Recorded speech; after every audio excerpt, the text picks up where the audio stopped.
మారిపోయాయి. ఏం జరిగింది? రిషి గారు, ముందుగా మీకు ప్యానెల్ పెద్దలకి అండ్ ఏబిఎన్ ప్రేక్షకులందరూ కూడా గుడ్ మార్నింగ్. పరిస్థితులు ఎందుకనంటే ఫుల్ ఫ్లెడ్జ్ మెజారిటీ రానప్పుడు, మ్యాజిక్ ఫిగర్ దాటినప్పుడు, చాలా రకాల పార్టీలు ఉంటున్నప్పుడు అస్తవ్యస్త పరిస్థితి ఉంటుంది. కానీ ఇది ఒకరోజు మాత్రమే ఉంటుందని నేను అనుకుంటా ఉన్నా. ఎందుకనంటే కాంగ్రెస్ పార్టీ నుంచి స్పష్టంగా వాళ్ళు మా యొక్క మద్దతు కోరడం, తర్వాత అది రాష్ట్రంలో ఉంటున్నటువంటి పార్టీ నేతలే నిర్ణయించుకోండి ఏది బెటర్ ఉంటే దాని ప్రకారం మీరు పోండి అని చెప్పి అధిష్టానం చెప్పడం, తర్వాత రాష్ట్రంలో ఉంటున్నటువంటి కాంగ్రెస్ పార్టీ టీవీకేకి మద్దతు ఇస్తామని చెప్పి ముందుకు పోవడం. అయినప్పటికీ కూడా 108 సీట్లు వచ్చినటువంటి టీవీకేకి 5 సీట్లతోటి కాంగ్రెస్ పార్టీ మద్దతు ఇచ్చినప్పుడు ఇంకొక 5 సీట్లు కావాలి అంటే మ్యాజిక్ ఫిగర్ దాటలేదు కాబట్టి గవర్నర్ గారి దగ్గరికి మరి స్వేరింగ్ ఇన్ దాని గురించి మెజారిటీ ప్రూవ్ చేసుకోవాలనేటట్టు అడుగుతారు సర్వసాధారణం కాదు. సో ఈడ డిఎంకే అనేటటువంటి కాంగ్రెస్కి దూరమైందా, కాంగ్రెస్కి దగ్గర అయిందా అంటే మళ్ళీ రేపు పొద్దున లోక్సభ ఎన్నికలు వచ్చినప్పుడు సైద్ధాంతిక పరంగా ఐడియాలజికల్గా ద్రవిడియన్ ఐడియాలజీని మద్దతుగా నిలబడేటటువంటి కాంగ్రెస్ పార్టీ లేకపోతే లెఫ్ట్ పార్టీలు ఏవైతే ఉన్నాయో బీజేపీకి మాత్రం వ్యతిరేకంగా ఉండేటటువంటి అంశాన్ని నేను ఒకసారి గుర్తు చేస్తాను. కానీ మీరు మద్దతు ఇస్తూ భవిష్యత్తులో జరిగే ఎన్నికల్లో కూడా మీరు టీవీకేతో కలిసి ప్రయాణం చేస్తామని కూడా చెప్పారు అందులో. అవును, రేపు పొద్దున కాంగ్రెస్ పార్టీ జాతీయంగా మనం ఎదగాలి అని అనుకుంటున్నప్పుడు రాష్ట్రంలో ఉంటున్నటువంటి అన్ని పార్టీలను, ఎందుకంటే సైద్ధాంతికంగా ఇవన్నీ కూడా బీజేపీకి వ్యతిరేకమే. బీజేపీకి వ్యతిరేకమైనటువంటి పార్టీలు జాతీయ రాజకీయాల్లో ఇంకే పార్టీ దిక్కించిపోతాయి. మిగతా అన్ని ఐడియాలజీలని రెస్పెక్ట్ చేసేటటువంటి పార్టీ దిక్కు మొగ్గు చూపాల్సినటువంటి పరిస్థితి ఉంటుంది.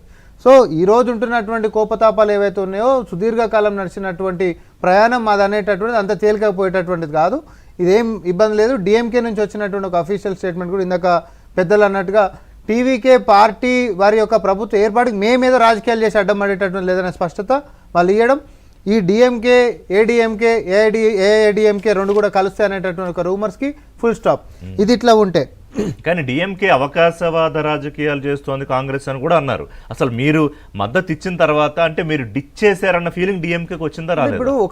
ఇప్పుడు వీళ్ళకి కూడా ఫుల్ ఫ్లెడ్జ్ మెజారిటీ వచ్చి మన కోయలేషన్లో ఉండి ఇంకొకరి దిక్కు షిఫ్ట్ అయినాం అనుకోండి, వేరే సంగతి. ఇక్కడ మనం వచ్చే అవకాశం లేదు కదా. లేనప్పుడు సైద్ధాంతికంగా టీవీకే అనేటటువంటిది అధికారంలోకి ల్యాండ్ స్లైడ్ విక్టరీతో వాళ్ళు ప్రజల అభిష్టం మేరకు ఒక పార్టీ వచ్చినప్పుడు, సైద్ధాంతికంగా మనతో కలిసి ఉన్నప్పుడు, వాళ్ళకి మనం సిద్ధాంతపరంగా ఎవరినైతే బీజేపీని వ్యతిరేకిస్తున్నామో వాళ్ళకి వ్యతిరేకంగా ఉంటున్నప్పుడు శత్రువుకి శత్రువు మిత్రుడు అనేటటువంటి విధంగా ఈరోజు టీవీకేకి కాంగ్రెస్ పార్టీ మద్దతు పోయినాం. కానీ ఇది ఇట్లుంటే ఏఐఏడిఎంకేలా మనం మాట్లాడుకున్నటువంటి అంశం ఏంటంటే ఒక ఎమ్మెల్యే బయటకు వచ్చేమో మేము మద్దతు ఇద్దాం అనుకుంటాం అన్నాడు, తర్వాత ఇవ్వలేదని చెప్పింది కానీ అన్నారు. We have seen that in media. అందులో ఒక చీలిక వర్గం వచ్చేసింది. ఏఐఏడిఎంకే ఒకవేళ గిట్ట ఎస్ మేము టీవీకేకి మద్దతు ఇస్తామనంటే పైన కూర్చున్నటువంటి నేతలు నో అన్నా క్షేత్రస్థాయి గిట్ట నేతలు మేము పోతామని డిసైడ్ అయింది అనుకోండి, మెర్జింగ్కి పాసిబిలిటీ ఉంటుంది. 2/3 యాంటీ డిఫెక్షన్ కిందకి రాకుండా మెర్జింగ్కి 2/3 ఉంటుంది. అప్పుడు ఏంది 31 సీట్లు వాళ్ళకి 47 వచ్చినాయి.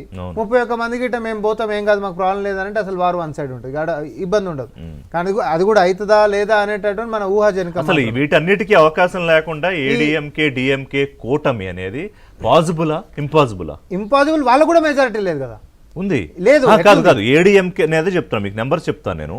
డిఎంకే 59, కాంగ్రెస్ తీసేస్తే డిఎంకే 59 ప్లస్ ఇతర పార్టీలు 9 కలుపుకుంటే 68, ఏడీఎంకే 47 ప్లస్ పిఎంకే 5 52 రెండు కలుపుకుంటే 120.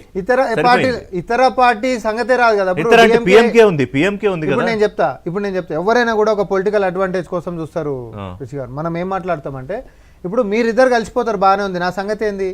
అదే నేను ఇప్పుడు సిపిఐ సిపిఎం 2 సీట్లు ఆడున్నాయి, 2 సీట్లు సిపిఎంకి ఉన్నాయి, 2 సీట్లు సిపిఐకి ఉన్నాయి, ఐయుఎంఎల్కి 2 సీట్లు ఉన్నాయి, పిఎంకేకి 4 సీట్లు ఉన్నాయి. ఒకటే కదా? లేదు 2 ఉన్నాయి. పిఎంకేకి 4 సీట్లు ఉన్నాయి. ఇప్పుడు చిన్న పార్టీలు ఏమనుకుంటారు, టీవీకే ఈ షార్ట్ ఆఫ్ ఓన్లీ 5 సీట్స్. ఈ 2 సీట్లు ఉంటున్నటువంటి వాళ్ళు మేము పోయి ఆడ మద్దతు ఇస్తే మాకు మంత్రి వచ్చేటటువంటి అవకాశం ఉంది అనుకో, మీ ఎంబడి నడవాల్సినటువంటి అవసరం ఏముంది? They will see the advantage when ideological the both are same. అట్లాంటప్పుడు రాజకీయం ఎట్లనన్నా కూడా ఫ్లిప్ అవుతుంది. కానీ తమిళనాడు ప్రజల అభిష్టాన్ని కాదని వ్యతిరేకంగా పోయేటటువంటి సాహసం పొలిటికల్ పార్టీలు చేశానైతే నేను అనుకోను. అనేక స్టేట్స్ అనేక సందర్భాల్లో ప్రజలు ఇచ్చిన మ్యాండేట్ ని కాదని రకరకాల ఎందుకంటే సార్ మనం జయలలిత మనం చూసాము. జయలలితది ఎంజీఆర్ గారు చనిపోయిన తర్వాత జయలలిత గారికి జరిగినటువంటి హ్యూమిలియేషన్ మనం గుర్తు తెచ్చుకుంటే ఆమె హౌస్ కి నేను మళ్ళీ సీఎం అయినాకనే వస్తా అనేటటువంటిది ప్రజలు చాలా సీరియస్ గా తీసుకుంటారు. ఎప్పుడైనా న్యూ డెబ్యూటెంట్స్ కి ఎవరికైతే ప్రజలు ఇష్టంతో ముందుకు నూకినప్పుడు వాళ్ళని రాజకీయంగా మనం ఒత్తుదామని చూసినప్పుడు మాత్రం ప్రజల కోపోద్గృతులై వారి యొక్క ఆసనానికి మాత్రం బలి కావాలి. కిషోర్ రెడ్డి గారు, బీజేపీ మొత్తం ఎపిసోడ్ లో గెలిచింది ఒకటే ఒక సీటు తమిళనాడులో మీరు పోటీ చేసిన వాటిల్లో ఊటీ సీటు ఒకటే. కానీ ఇవాళ జరుగుతున్న తమిళ తతంగంలో ఈ మొత్తంలో ఎక్కడో మీ మీద అనుమానం. నిన్న నేషనల్ చర్చల్లో కూడా, దేశవ్యాప్త చర్చల్లో కూడా అంతా ఇదే జరుగుతుంది. అంటే ఎవరు వ్యూహాలు నడిపిస్తున్నాయి అంటే కాంగ్రెస్ చేతుల్లోకి ప్రభుత్వంలో